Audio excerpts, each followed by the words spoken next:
পুকুরের তাজা মাছ কিভাবে ধরলাম তা আজকে আপনাদের সাথে পুরো ভিডিওটা শেয়ার করব। তো এই হচ্ছে আমাদের পুকুর, অনেক বছর হয়েছে এই পুকুরটা পানি দিয়ে হিসা হয়নি। তো এই পুকুরের পানি এই যে সেচ দিয়ে পুরা পানিটা হিসা হচ্ছে। এই যে এখন মাছে ধরা হবে। এই যে পুকুর, এই দেখুন পুকুরে এত পরিমাণ মাছ, আসলেই কয়েক বছর তো মাছ ধরা হয় নাই। এই মাছ না ধরার কারণেই আসলে মাছগুলো অনেক বড় হয়ে গেছে। এখানে আসলে দেখা যাচ্ছে কিন্তু অনেক মাছ, আর এই দেখুন 4জন মানুষ কিন্তু মাছ ধরে কুলাচ্ছে না, এত পরিমাণ পুকুরের মাছ হয়ে গেছে। এই দেখুন একটা হচ্ছে কচ্ছপ, এই পুকুরে কিন্তু কচ্ছপও আছে। এই কচ্ছপটা হাঁটতেছে, হেঁটে হেঁটে সামনের দিকে যাচ্ছে। আসলে এই কচ্ছপগুলো যদিও আমার দেখতে খুব ভালো লাগে, কিন্তু এখন পুকুর একবারে পানি শেষ করা হচ্ছে মাছ ধরার জন্য আর কি। আর প্রচুর কাদার কারণে মাছ ধরতে যদি বা কষ্ট হচ্ছে, কিন্তু পরিশেষে বলা যাচ্ছে মাছ আছে অনেক। এই দেখুন মাছ ভালো মতো ধরার চেষ্টা করা হচ্ছে। দেখুন পাতিলও ভরে গেছে, কিন্তু তাও মাছ এখনো লাফাচ্ছে। আর কাদা বেশি থাকার কারণে মাছ ধরতে একটু কষ্ট হচ্ছে আর কি।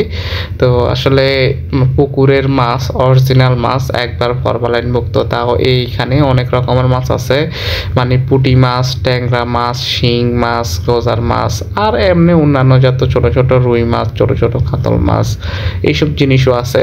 আর এখানে কালীবাউস মাছও আছে। তো আসলে গ্রামের এই পুকুরের তাজা মাছগুলা কে কে খেতে পছন্দ করেন আসলে জানাবেন, কারণ আমরা শহর অঞ্চলে থাকি, তো এই গ্রামের পুকুরের তাজা মাছের আসলে স্বাদটা নেওয়া হয় না।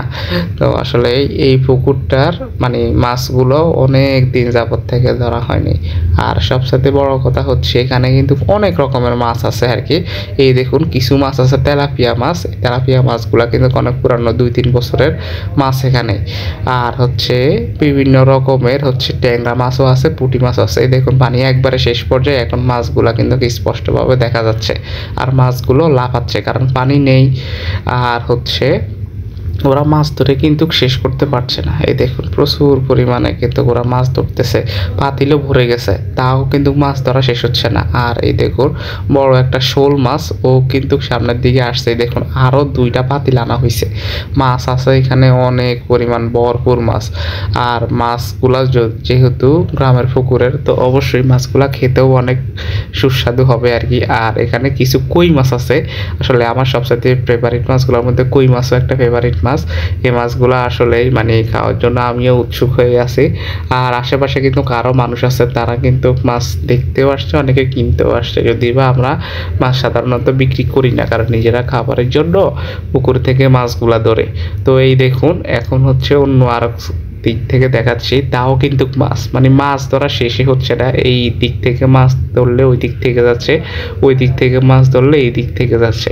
আসলে চতুর্দিকেই মাছ, কারণ অনেক বছর মাছগুলা ধরা হয়নি, তো মাছগুলো আসলেই পরিমাণে অনেকটাই বেশি হয়ে গেছে, আর আমরা মাছ বিক্রি না করার কারণে। আর এই দেখুন এই সব মাছগুলো এখন একসাথে দেখা যাচ্ছে। আসলে তাজা মাছ খেতে সবারই ভালো লাগে, কার না ভালো লাগে এরকম তাজা মাছগুলো। আর তাজা মাছ খাওয়ার একটাই মজা হচ্ছে অনেক সুস্বাদু। এই দেখুন রুই মাছ, তেলাপিয়া মাছ, অভাব নাই, কি পরিমাণ মাছ। পাঙ্গাস মাছও আছে, ট্যাংরা মাছও আছে, পুঁটি মাছও আছে। এই দেখুন এখন হচ্ছে পুঁটি মাছ, পুঁটি মাছ, তারপরে হচ্ছে অন্যান্য মাছ, এই যে তেলাপিয়া মাছ, কই মাছও আছে। এই দেখুন টাকি মাছও আছে। আসলেই তাজা মাছ খেতেই আসলে ভালো লাগে। এই দেখুন কি পরিমাণে 60টা পাতিল, তারপরে একটা ঝুড়ি সব ভরে গেছে। দেখুন পুঁটি মাছ সহ বিভিন্ন রকমের ছোট মাছ, গুড়া মাছগুলো আসলে খেতে চোখের জন্য ভালো। এই দেখুন এখানে কিন্তু মাছগুলা দেওয়া হচ্ছে, কারণ কাদা মাটি থেকে উঠানো হচ্ছে, তো তাই মাছগুলা এখন হচ্ছে কাদা মাটি দিয়ে ভরে আছে। আর এই দেখুন আরও মাছগুলা কিন্তু ঢালা হচ্ছে। মাছ কিন্তু এখনো শেষ হয় নাই, মাছ কিন্তু কিছু পর্যায়ে ধরছে, আবার কিছু পর্যায়ে এখনো আছে। এই দেখুন এখানে কাঠ জাতীয় মাছও আছে। আর সবচেয়ে বড় কথা হচ্ছে এখানে অনেক পরিমাণে হচ্ছে ট্যাংরা মাছ পাওয়া গেছে, পুঁটি মাছ পাওয়া গেছে, কই মাছও পাওয়া গেছে। মাছের এক কথায় শেষ নেই। 3-4 বছরের পুরানো পুকুর, তো এই কারণে মাছ অনেক ভরপুর হয়েছে। আর সবার ভিডিওটা কেমন লাগছে আশা করি ভালো লাগছে, কমেন্ট